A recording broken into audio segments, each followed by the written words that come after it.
The speaker in this video talked about organizational values. She talked about the 5 things high performance models have, which are they value blueprints, they hire A players, continuous discipline, customer branding, which like your people are your brand, and then accountability and rewards, which she says is important. Um, is that the organization must be accountable and that they should reward their employees,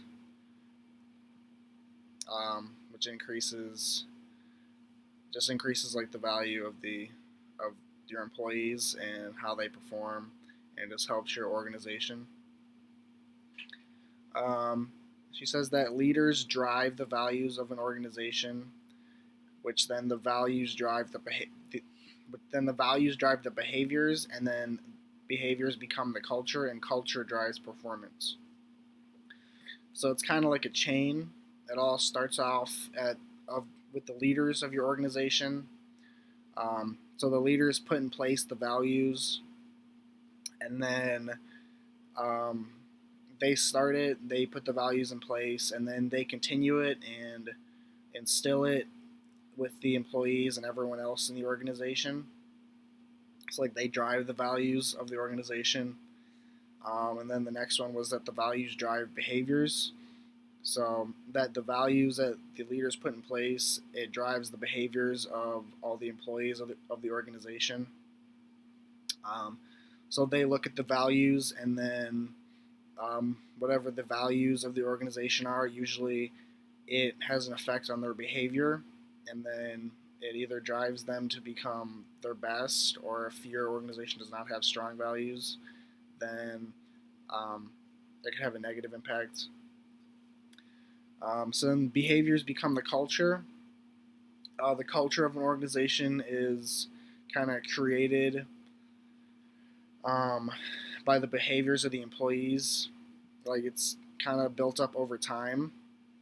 Like, a culture is not really created right at the beginning.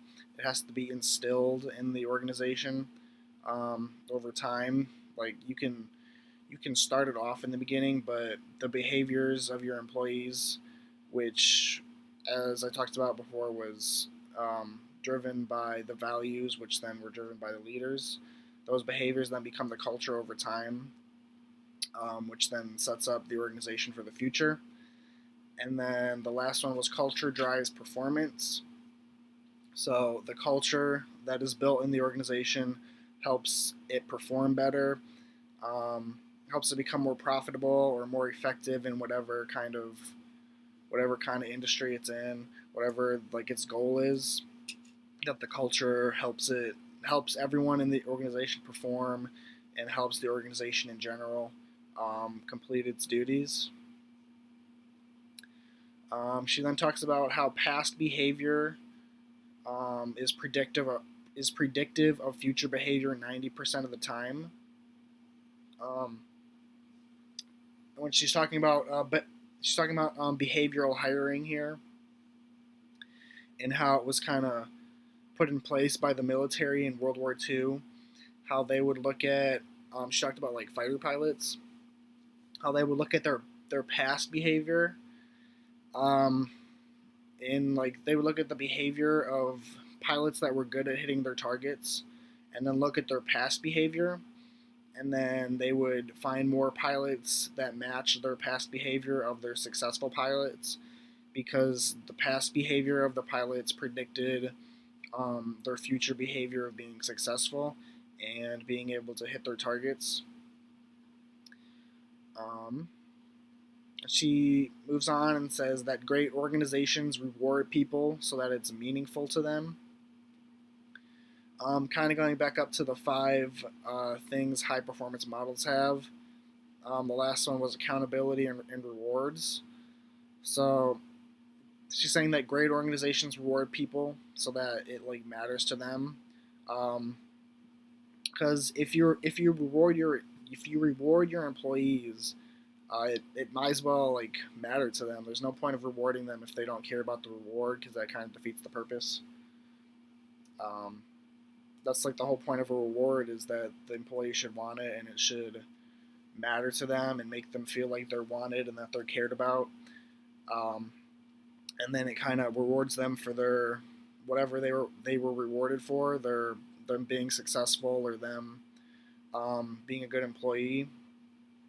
She talks about how Google, since they employ a lot of younger people and like the younger generation, that instead of having a bring your kids to work day, they do a bring your parents to work day, because a lot of their employees are still starting out in their families and their family life, so it's not as important to them to bring their kids, as a lot of them might not have them.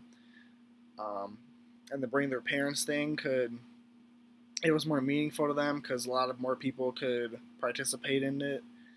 And she said that like a bunch of people brought their parents in from all over, which is kind of it's just a good example of a great organization rewarding their employees.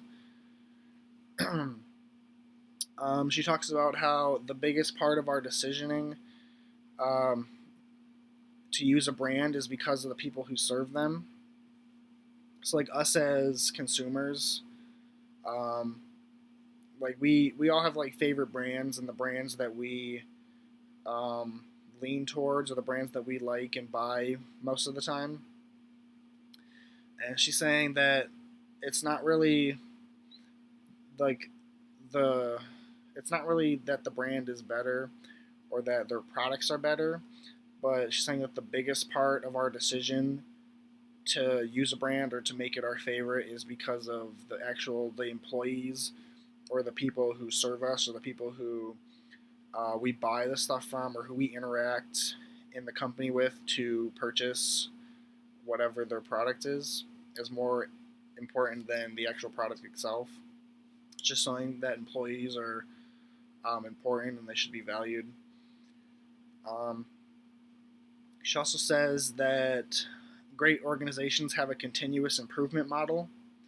You can be a good organization, but if you don't continue to improve, then you'll just stay good. Even if you already are a great organization, if you don't continuously improve, then you will eventually be passed up by organizations that continue to improve, and you will no longer be considered a great organization.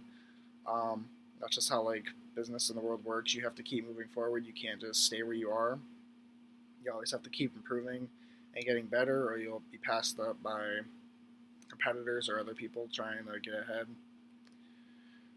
Um, and she ends off by saying, if you get the values and the culture right, success will happen, which was a quote from the CEO of Zappos, that for a successful company, if you instill the correct values and then get the culture correct, if you get the culture right, then success will happen. Like success will automatically follow in the future, which kind of goes back up to the four-step thing of the leaders driving the values, and then values driving behavior, behaviors becoming the culture, and then culture driving performance. Um, all you have to do is install the values of the organization. As the leader, you install the values, which just kicks off that chain of events of creating good behaviors and then creating a good culture, which will then equal a successful performance of the company. So the two companies that I did like a little bit of research on to see if I'd be interested in working at after graduation, I chose Nike and ESPN. Nike's core values,